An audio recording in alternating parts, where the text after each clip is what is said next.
Doncs un discurs que ha fet el president a porta tancada, és a dir, sense cap presència dels mitjans de comunicació i que acaba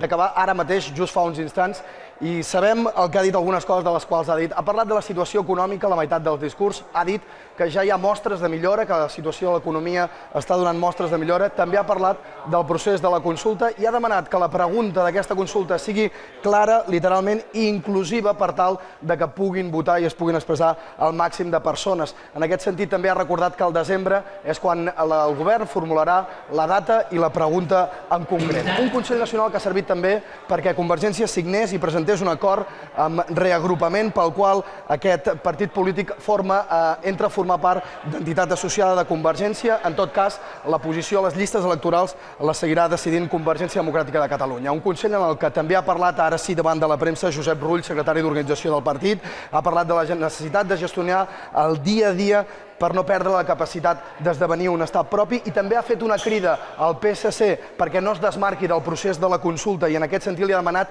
que sigui valent, que prioritzi Catalunya al PSOE i que si de debò vol una consulta acordada no es desmarqui de la sessió per fer-la. I en al·lusió al Consell que demà fan els socialistes, Consell extraordinari que demà celebren els socialistes, els ha demanat que no es limitin a fer una declaració de principi, sinó que vagin més enllà.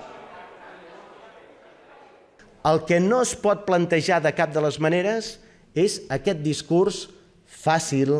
aquest discurs de criticar pressupostos,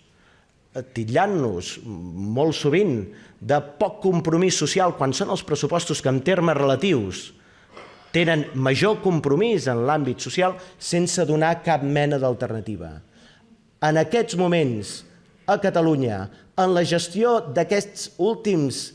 moments de l'autonomia política, o es donen alternatives o no s'és creïble.